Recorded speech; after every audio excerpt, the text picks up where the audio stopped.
Hello and welcome back to the Milltown Way, the independent podcast covering Shamrock Rovers.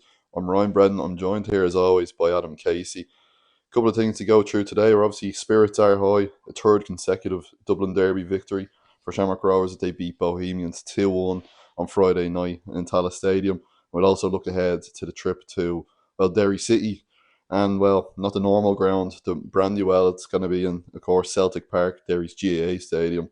But we'll get onto that a bit further down the line. But we'll start off, I suppose. Spirits are high. As I said, a third consecutive Dublin Derby victory for Rovers. 2-1 over Bows. Not much. Not really a better way to put it. No, 2-1 win.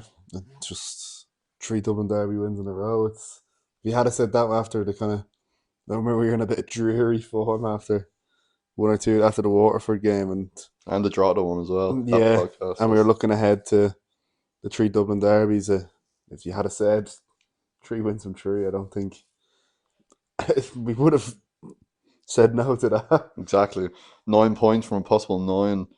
The tough run does continue as well. Derry obviously next Friday as well, but so far so good, and you can't really as I said, not too many complaints to be had here. No, and to move to end that 3 game stretch top of the league as well. Bows have also now with that loss dropped down to fourth, so I thought the league was already over. Yeah, I thought the suit was out and the title parade was booked. The bus was ready.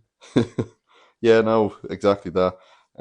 Really positive from Friday. 2-1 win, deserved 2-1 win as well. Probably could have been more. Completely, yeah. Obviously Bow is starting to get on top of Rovers when they got the penalty, but until the penalty, I don't think they're really threatening Rovers. They had a few chance, like when there was that one or two scrambles on the goal, like that one particularly where they hit the crossbar. Yeah, McGinty pulled out an Yeah, unbelievable save, and then it was just being bounced around for a while, like on the goal. There was that, but I think that was after it went 2-1. no, because he didn't go 2-1 until the 80th minute. Yeah, no, I think that was No, that was like 55 minutes in. well. They Fair play to Ed spent McGinty. most of the second half. They did. Like if you look at the stats overall, they had 23 shots to 12. They need six of them, 23 in the first half. Yeah, So a lot of them came straight into the second half, and they dominated possession in the second half. But Rovers dominated possession in the first half. Rovers had 58% possession in the first half. Bows would have 61 in the second. But there's a Rovers defended well while Bows had their chances. I think a lot of their chances were they didn't have loads of high quality chances. That could be seen by the fact that their one goal was a penalty goal and not from anything else. But you might as well start at the start and Graham Burke opening the score and just 5 minutes in. yeah. Well, what initially goes down, calls for a foul. Yeah. Referee wasn't interested in that, and then picks himself up and just slots it in the bottom corner. Yeah, lovely finish. Really, Quality. really was, and showed. That was now he's now up to 102 goals with Rovers as well. Right in front of the South stand as well. Yeah, right in front of the Erupted. South Stand. Really got the fans going that Yeah. early doors in the Dublin Derby. Not a much better way to start. No, and then he would score just before the half, then again with a penalty. Once again in front of the South stand. And A controversial penalty. I feel like theirs were like both penalties were very similar to each other Yeah. in that some referees would give neither and some would give both. Mm. I feel like if you're given one, you're given the other. It's not. Yeah, it's one of them. I think he's probably, to a degree, he's maybe backed into a corner. Yeah. That if he didn't really, if Hennessy didn't feel as much, maybe that this second incident was a penalty, he kind of had to give it anyways because, as you He'd said already, there, he'd the already first one's kind a of bit set the similar. standard, like I Yeah. suppose. And then obviously, look, replays have come out. Does Danny Grant make any contact? For the penalty that he wins, it's a bit of a grey area. Yeah. Either way, if you disallow Rovers penalty, you're disallowing Bows, and then it's still 1-0, isn't it? It's still one now, exactly. So But either way, I think Rovers deserved 3 points. just before that penalty, we were talking about Sabawale. What a ball! What a peach, Played an absolute peach of a ball out to Danny Grant. Danny Grant, who would drive it up the pitch and then Yeah, win that penalty. But that ball, because he was under pressure and just bang, yeah, unbelievable. I mean, I remember we were sat there and we literally just praised him a minute before. Like, he's been unbelievable the last few games, and he just whipped that out. Yeah, yeah. No, that was really good. Crossfield ball to Danny Grant. Danny Grant controls it really well as well, Hmm. and as you said, drives it forward, drives into the box, Hmm. ultimately wins the penalty. I thought it was a really positive performance from Danny. Yeah, Against his old team, it's always a bit more extra meaning to these games because anytime he's going to go down that right wing, attacking the opposite end to the south stand, well, he's going to get some grief yeah, from the away support. you're gonna have a bit more of a chip on your shoulder as well. But yeah, no, it was a very good performance from him. Obviously, winning the penalty. It's not an official assist, but it's Yeah, close enough to one. yeah, he did, Six, and he made some like we're singing his praise here, and not just that run, but he made quite a good few threatening runs into the yeah, box. Wasn't the first time, and even that when Rovers were in the other end in the second half. he was. Yeah, he held his own at the back as well. Uh, got a few blocks and clearances in, which definitely helped.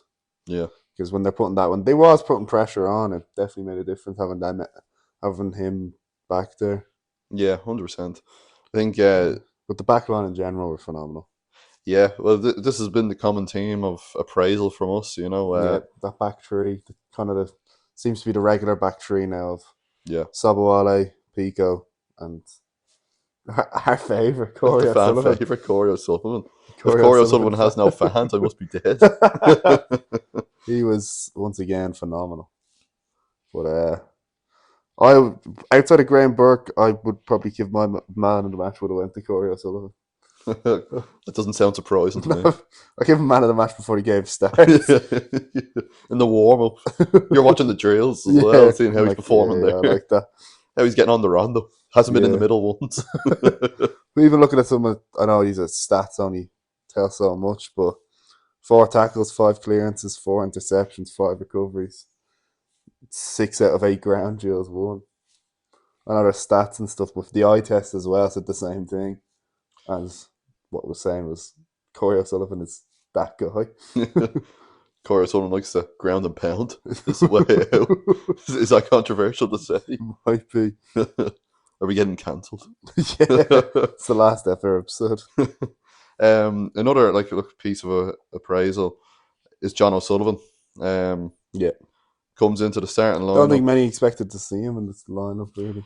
Well, that's it. Like he hasn't started a game for Rovers since June of last year. That long was that? Yeah, that's a long time. Yeah, he got loaned out to Drogheda Yeah, for the second half of last season. didn't play much for them though. Only No, played 5 games. yeah, exactly. Yeah, and to come in first, as I said, first start since Cork away last year or Cork at home last year.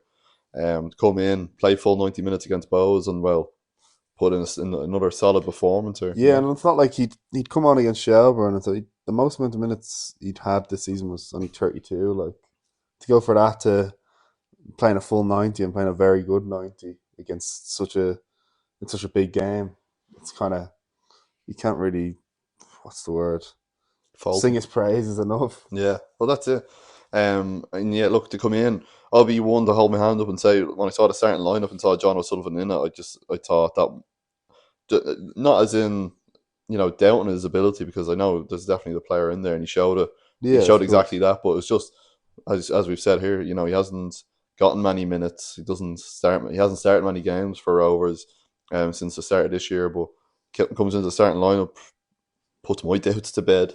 Yeah, You know, and you won't have them doubts ever again. exactly. I've learned my lesson. Yeah, Shows why I'm not a manager. yeah, But no, look, obviously Stephen Bradley seeing a player in there and sees a player that's well capable of not only starting a Dublin derby, but as we said, playing full 90 minutes. yeah. Really, really good performance, and only 20 years of age. Yeah, he didn't really. Bradley didn't change too much. Like he had made the substitutions. Obviously, he made his 5, but didn't change the back line very much or the wing backs. Yeah, well, Only Jake Mulroney, Mulroney really yeah, came off. and Mulroney, not a decent performance. Wouldn't say it Yeah, was another. anything outstanding No, compared it to wasn't unbelievable. It wasn't. Didn't really have to do much wrong. no.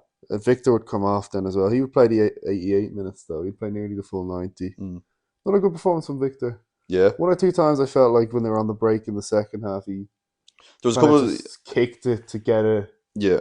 try to get it forward, tried to force the ball forward, but Yeah, no, I know what you mean. I think it showed because it resulted in a couple of times where Rovers were dispossessed, And then possession swapped hands, and Bowser right back on the attack. Then yeah, there was a couple of times where Victor struggled there, and I think just in the middle when he got a little bit congested, and when Bowes applied the extra pressure, obviously then when they get a goal, even more pressure comes from yeah, that. Then trying to chase an equaliser as you'd expect in the derby, but yeah, there was a couple of moments I think for Victor that he was just I think probably struggled with the maybe a little bit of the intensity just in the final few minutes. Still held his own, still performed hmm to a really high standard, but yeah, just when the going got tough in that middle section of the pitch, I think yeah, too many bodies and yeah, a couple of misplaced passes and ultimately kind of led to Rovers being pegged back on the back foot again. yeah. It's just, but that comes with kind of experience, I suppose. You could argue it was just mistakes, small mistakes that really it was nothing too major, but mistakes happen, and you kind of expect as he gets more experience, you'd expect them small mistakes become less and less frequent. A key element of this, and again, just shows if we don't show it or maybe sing it enough, of Stephen Bradley's kind of management, game hmm management, managing of the squad. It's a very youthful kind of lineup Yeah, overall, and that's just what the Rovers team looks now. But like when you think of it, you have Corey O'Sullivan, you have John O'Sullivan, Victor Ozenviona, you have Michael Noonan, Adam hmm Brennan, Naj Razi, all yeah, featuring and all 20 or under.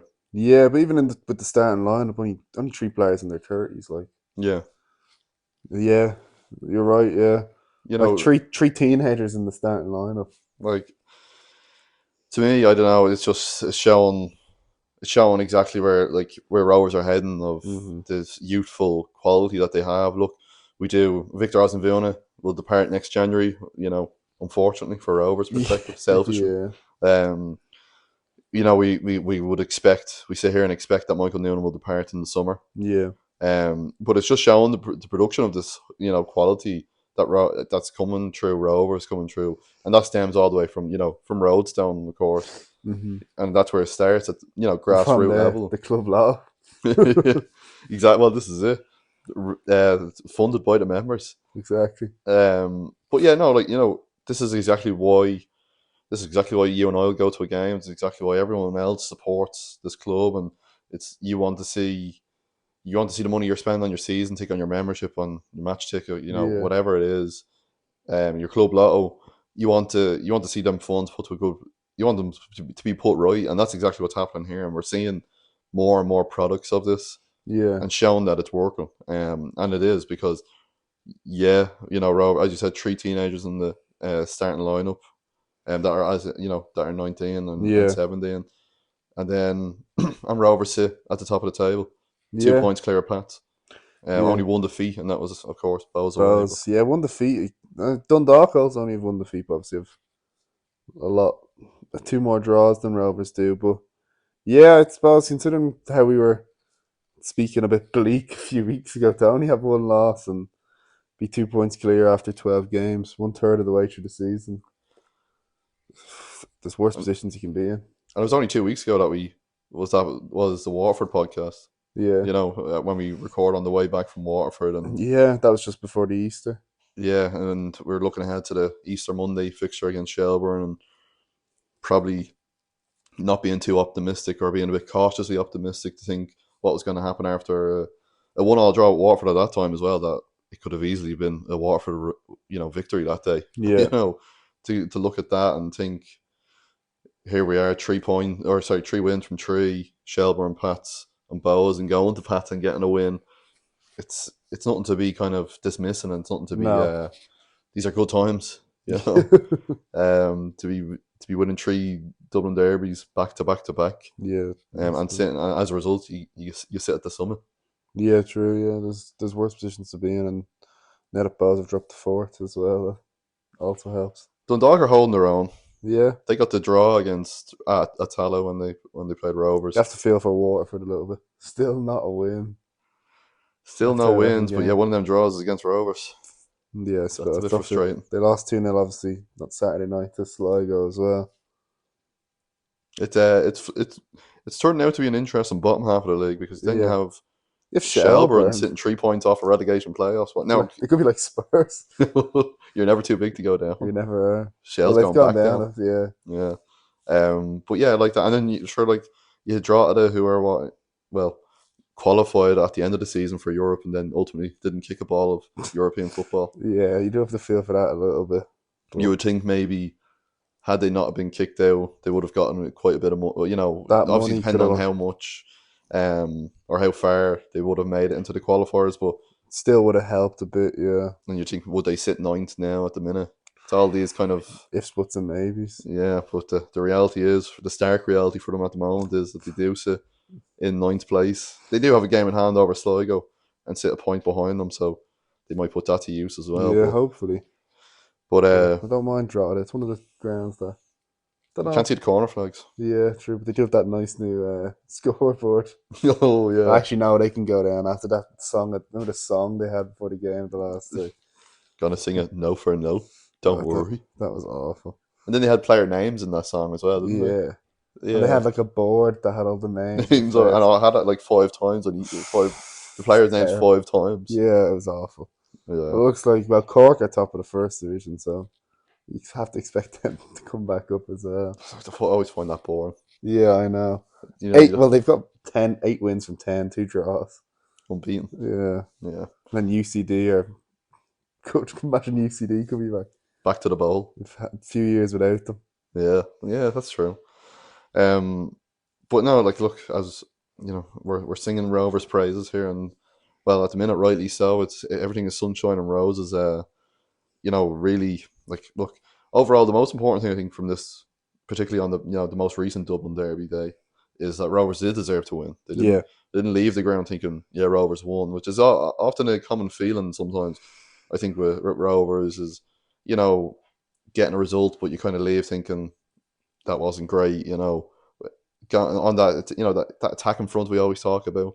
Yeah. The issues that lie there. Like I particularly remember even this season when Rovers beat Galway 2-0, they beat Derry 1-0. Yeah. Left thinking that's just, you kind of think it's because of what Derry and Galway didn't have as opposed to what Rovers had. Resulted in 3 points. Look, that's how champions win leagues, at the end of the day. Sometimes you don't play great and you win games. But this is a sign of true champions. It is you win even on not your best day. Yeah, but I don't think it was Robert's best day on Friday, but it was really. But despite that, it was a really good, positive performance. I do think there's more gears to Rovers than what we saw on Friday, which is it's exciting if you're a Rovers fan. It's probably maybe daunting if you're anyone else. Yeah, be a bit worried. Yeah, exactly. Not the opposite to what Drogheda sing in their ground. Yeah, no worries. Until the hoops don't even. And even the Rovers get draw flashbacks. But even the Rovers draw in Drogheda, the goalless draw, left there thinking the same thing. True. There's days where Rovers aren't, when they're trying to fire from the front, and like Burke, look, he showed it again. 2 goals just adds to his collection, and Bradley saying that you should be aiming for 150 now. He's just spurring them on. Yeah, he really is. I actually saw a tweet as well about how it doesn't, put kind of standards or pre-made judgments that people have around the league itself. I saw a tweet mentioning that and saying there's no one in the current Ireland setup, the national level, that has what Burke has. Yeah, I suppose. There's not really though. There's not. I've always said this. I've always thought that something like that, and it was the same. We're seeing it again with Jack taking credit, are you? No, I'm not taking it. It was actually Con Murphy as well who put the tweet out. Yeah. He was a good friend of Shamrock Rovers and does the commentary for them as well. And really good commentator as well. But no, like that, I think there isn't these creativity. When we always like how we sing Corey's praises. When Burke has that ball on his left foot, it doesn't really tend to go anywhere else other than another Rovers player. Yeah, it doesn't tend to leave his left foot. Sorry, another Rovers player. Even to go to his right foot. Sorry, another Rovers player or the back of the net. Yeah, that's true. Other than that, there's not many other destinations. No, there was one bit when he kind of had the ball crowded on the And he on the just wing. somehow makes it. He just somehow gets out of it again. Yeah, I he don't know does. how he Yeah, I does think it. I know the one exactly. Even though you've given minimal Yeah, description I here, think I think there's I know exactly what you're talking about. But no, I like that. I think there isn't someone with his level of creativity no. in that Ireland setup. Look, it's not me making a shouting call here for him to be in it in the Yeah. next. Well, he Well, could be. Well, there's it's two things here. friendly. The friendly against Qatar, but the league is Yeah, the still on. Nations League. So then you miss. No, but the League of Oh Ireland. yeah, because it's the League of Ireland's the next day. Yeah, like I don't get that. I don't like. But why is the Ireland game on a Thursday? Because I don't know. It's weird. Then they go to Canada for a friendly. Yeah, that's like 8 days after That's the 6th or something. It's the of June. Yeah, But the start of June. the friendly against Qatar is like the 28th of May. It's the 20. It's the 2 days before the Champions League final, and then obviously Rovers are on the Friday. Yeah, So it's a weird one. yeah, I don't get it. But yeah, Heimer Halgrimsson did say that he's unlikely to call any League of Ireland players up for that camp because he does know that the league is ongoing. But for the second game, they wouldn't be playing though, because you know the way we have there's always that 2 week stretch at the start of June Yeah, I know. Yeah, where oh they yeah, don't play. So that second game against Canada. Canada, I think it's the 6th. It is, yeah. Yeah, Yeah, there's no League of Ireland football until the following week, which after the day after the World Cup kicks off, actually, Rovers will be playing Shelburne away the 12th of June. back to Talca Park. Yeah, the World Cup will kick off the day before. Well, it won't be a scheduling conflict with Rovers in Ireland because Well, Rovers actually they have a scheduling conflict with Canada versus Bosnia. no, not sure which one I'm gonna have to pick that day. That's a tough one. Um, and that'll be the period where Rovers will be without, of course, Roberto Lopez I wonder when their first game. Their first game is the 15th, of June. 5 o'clock against Spain. So I wouldn't imagine he'll be there for that Shelbourne game on the No, 12th. he won't be. You can't. No, not a chance. He's You not never gonna- will. You never know. That would mean that his last game will probably be the 29th of May against Pats. Yeah, and then he'll go, and then he'll come back, and he'll need a few weeks to. I don't like that he won't be there, but I'm sure they'll survive. It's also while we're on that topic as well I don't want to sound bad, but when's the earliest he can go out? The 27th of June. and you probably give him a week or so. He can be back by. That's a Friday. He can be back by the following Friday. Yeah. Oh well, That's it's a long flight. You have to get adjust back to the time zones. Yeah. Actually, yeah, I suppose they'd be like 5 hours or something. Yeah, he'd be jet lagged. It'd be weird though that certain games are on different. Like you could play one game on one time zone. You'd Yeah. be playing a game on another. I thought just on that topic as well. Well, before we move it on to next Friday's fixture is we're sitting here praising players, and the position that often gets the least amount of appraisal is, of course, the goalkeeper. Yeah, Ed McGinty. And Super Ed McGinty, well, he was super yet again on Friday night. Yeah, He's really kept Rovers. He's ultimately the reason Rovers won the game. Yeah, it's especially as we mentioned, kind of that skull met scramble. At that point, he tipped one onto the bar, and it was a phenomenal save. Yeah, that wasn't the only one he pulled off. I think being a goalkeeper is probably one of the most, as I said, most scrutinized position. If a goal goes in, the goalkeeper. I always believe the goalkeeper should be the last one to blame. Yeah, there's 10 players in front of him that but yeah, have a job to do. But even at the very end, and remember when he caught the ball, I can't remember what Bowles player's gonna try to curl it into the top corner. He got up and caught it. Yeah, and that was kind of basically what ended the game then. But even still, that was still not an easy save, and to hold it well, he very easily could have just palmed that out, or he held it, and ultimately the ref would blow the whistle not long after.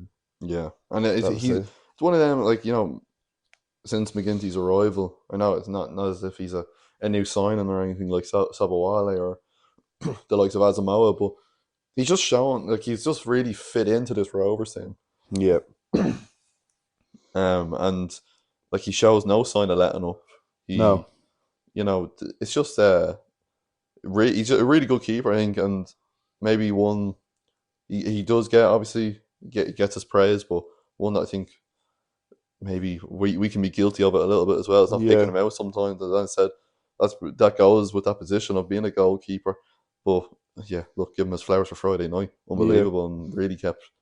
Ultimately, as I said, the reason Rovers won the game as well. He had a huge part to play. Oh, 100%. He was definitely one of the reasons. One of the reasons Rovers were still in the game, and he's just a personal favourite of mine. I think he's quality. Adam tries to copy his haircut off him. Whoa! Goes in and says, "Give me the Ed McGinty," or he says, "Give me the Ed," and the barber says, "Say no more." The barber knows straight away. I saw, and the last note on Rovers 2-1 victory over Bows in the kind of post-match celebrations, if you like, was of course Gary O'Neill. Yeah, that was and the nice. banners that came out for him, really good to see. Really nice touch from supporters. What we hoped as well. Yeah. We'd see. And to be honest, when I say hoped, I kind of expected it because Rovers fans are, when it comes to this day and anything, they're a class act. Yeah, they're and a in the classy south bunch. stand with the banner for Gary O'Neill comes out then to applaud the fans after, which, look, I don't know, it's weird because in Tallaght Stadium someone had onions near me and Yeah, it was started chopping them up, and I said, "Give that a rest, lads." But yeah, no, it was a nice moment. And sure felt great for him as well. Having his name sung after such a battle and keeping it quiet, and then the support he's got since the announcement has come out. yeah, yeah, exactly. It was really nice to see, and what I hoped, and it was exactly that. Yeah, it'll be an emotional day when he gets back into puts that jersey on again. It'll be a very emotional day. But I suppose we'll not take just it for him. Exactly. He won't be the one that has tears in his eyes. We'll move it on to Friday. Another big game. They don't stop. No rest for the wicked. Next Friday, Rovers head to Derry City. As I said at the start of the podcast, it is the unusual venue for Derry City hosting games. They will be playing in Celtic Park, not to be confused with Celtic Stadium in Glasgow. Yeah, they're playing over in Glasgow. Well, they're playing Hibs. Yeah, they're playing Hibernian in a friendly in June. That's kind of mad. I didn't expect that in a European friendly. Yeah, well, like their partner kind of they're friends. The clubs are friends. They're friends. Ooh, friends. But what was be interesting to see how this works now. Yeah, because I've been in that stadium watching the Dubs, and with GA grounds, it's a lot more civil between fans. Yeah, in GAA it is. Yeah, it'd be interesting to see where Rovers are going to be positioned. Rovers are the first team to go there as well. Yeah, I think they didn't play. They didn't play in Celtic Park in their last home game. Of course, they're not in the Brandywell. As the pitch gets resurfaced, they're getting rid of that AstroTurf they have. Good. Dundalk need to do the same. Yeah, and get rid of the tannoy while they're at it. Dundalk can just get rid of that ground. Get rid of Dundalk.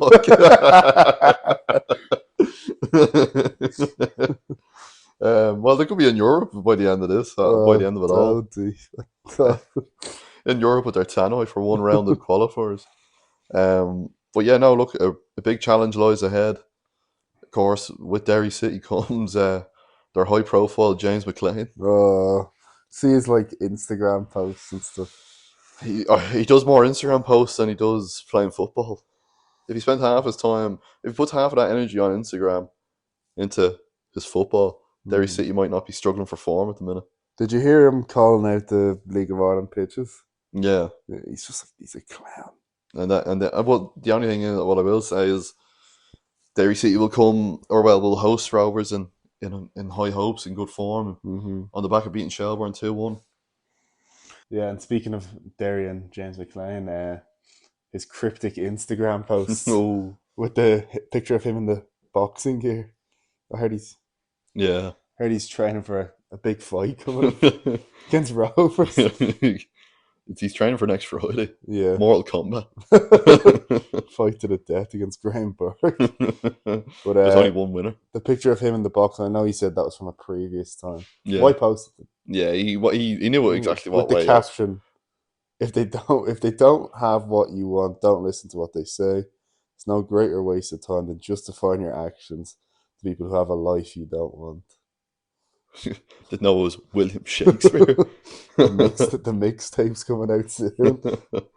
Yeah, no, he's I don't know. He loves to get the attention, I He suppose, likes doesn't he? the When attention, but then he'll be the person who claims he doesn't. yeah, I know we've seen it with him before. Yeah. So I see it, over and over again. I suppose with uh with James McClean over the years, whether it be with his Derry City career now, whether it be with you know in his previous clubs, and now with his previous clubs, we all from Mm-hmm. when he was across the pond, we always looked at and probably thought, well, not probably thought he was always kind of subject to abuse and for not wearing a poppy and Yeah. stuff like that. Stuff like that. Yeah. But Yeah. now he's come here and He's still mouthing off. still just giving it all of the yap. Yeah. He's just. Yeah. And well, we should talk about the game. Enough of that. Of Yeah, James McClean. it's not Uh, a James McClean podcast. it's another game on the TV. Yeah, is that how you're going to be watching? I will not be in attendance. Oh, that's another one there. Another Another. strike in the book. Yeah. I'll be there. Don't worry. I'll fly the flag for the Milltown Way, Adam. Don't you worry about that. You staying over in there? I am. Yeah. Yeah, Did you sort your accommodation? I did. Yeah. Student accommodation. Yeah. Yeah. So it'll be, of course, look, it'll be a long trip to Derry for 8 o'clock fans. kickoff. Yeah, that's the nicer bit of it. I think is that it's an 8 o'clock. It just there's that difference of 15 minutes. It makes all the difference.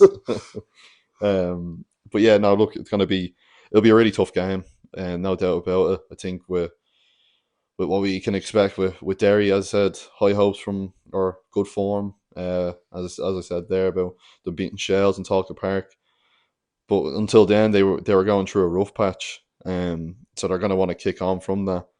They sit fifth. It's never an easy game. They sit fifth with only 3 wins from 12. Yeah. That's kind of crazy. Well, they're before Shelburne, they're on a 7-game winless run. Yeah. Which is not, and that was stand back to their 4-2 win over Waterford, which they had to come from behind to do. Yeah. Yeah, Um, that was an eventful game. yeah, exactly. And in that time, obviously, three defeats and 4 draws in that 7 And game. Rovers were the ones that opened that 7-game winless Yeah. streak. Put them back where they were. After, well, they probably got their high hopes after the President's Cup. The number 1 trophy in the country. But yeah, look, it was a tough game. It's been a tough game two times, I suppose. Now that Rovers have already played them both in Tallaght Stadium, yet to make that trip north. But yeah, I'll expect another 10 to fair. Do I expect Rovers to win the game? I hope they do. But do I expect it? I'm not too sure it's going to be. Mm-hmm. But at the end of the day, as well, as I said, there you have been struggling for form, and the fact that now they're struggling for form and now they're playing on a different surface. That will add something to it. Like I don't. Yeah, think... that will. Like that's something about when you're playing kind of like go from Astro to regular run of the mill grass. It's a bit, run of the mill. It's a bit different. I was always in my long footballing career. I always hated playing on Astro. Yeah. I still do. Yeah. No, you can't. No slide tackles really. Yeah, it hurts. Yeah, burns. But yeah, no, I think it will be a tough game. I don't think it's going to be any walkover. Like it's not Rovers are going to expect them to just beat them easily. Like obviously they've won the 1 game so far in the league, and Derry won the game in the cup, in the Super Cup. I think he said the cup, the President's Cup. Yeah. Oh yeah, I don't know why I said the Super Cup. But looking back at last year, Rovers won 2 of the games. Derry won 1, and 1 was a draw. So that Derry win was towards the tail end of the season. Stephen Bradley came in by helicopter. Yeah, after the road marathon. But yeah, that was one of the games in Derry, and then also earlier in the season in May, Rovers would beat Derry in Derry with another 2-1 win. Yeah, with a winner from Aaron McInnes. He is the boy. Scores belters all the time. Yeah, I suppose the interesting thing about this league so far in its early kind of days, I said most of the teams it's in the league. Not that early days anymore. Yeah, I suppose it's not. It's a weird one. Yeah, you know, we're nearly in that mid portion now. Yeah, we're not. Yeah, we're approaching it. Obviously, the bulk of the league has played 12 games. Yeah. And there's that bit of a gap now that's been created between Bows and Derry. Top 4 all sit within 5 points of each other, and then between Bows and Derry 6 points. So there is just that little bit of a stretch. Derry will hope to reduce that gap. They'll aim for Europe again, And we tipped them to be a big threat at the beginning of the season. You know, Yeah. when we came back to do this podcast at the start of the year, I was one that definitely was singing for Derry City to be saying they're going to be one that going to put it up to Rovers if no one else, Derry, and ultimately they're being let down. I think at the minute, or they're letting their fans down. I Yeah. suppose, you know, as in sitting in fifth after 12 games, they made an array of signings in the January window Yeah.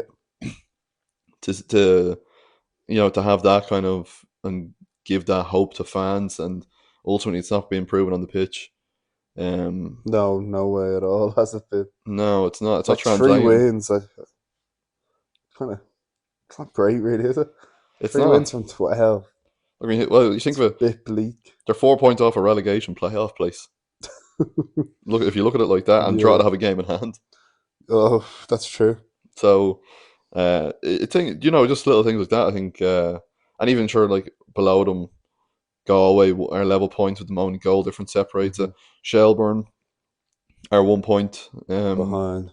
and they have both of them have a game in hand over them as But well. more so, I think Derry will be looking forward rather than behind. And the fact that they're now 7 points off a top three position, a European position, like that's a big gap. Like to have this early on, and obviously, well, it's not that early anymore. We keep, but it is and Yeah, it isn't. But like, I understand there's still a lot of time to make up them points and get back into the kind of chase for European football. But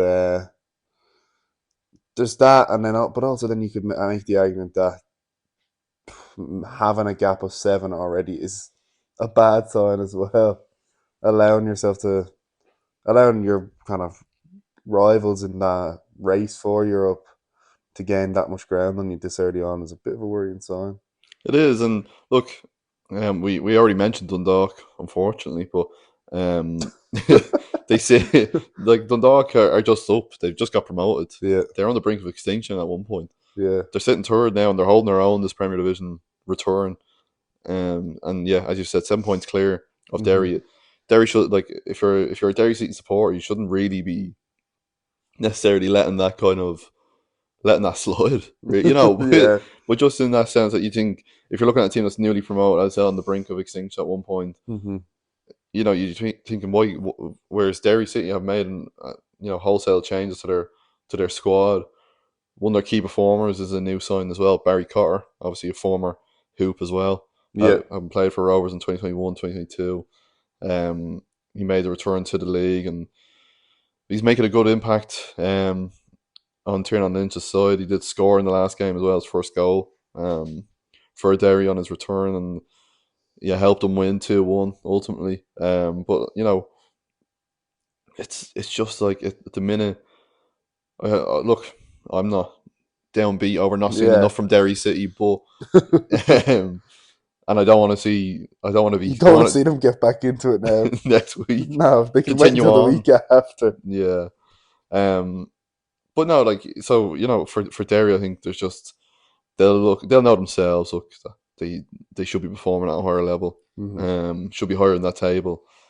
There's opportunities for them there, and they're not taking it ultimately. And well, you know, for Rovers to go there next week, it's not going to be easy. And look, they're going to want to make their new makeshift ground in Celtic Park. Makeshift ground.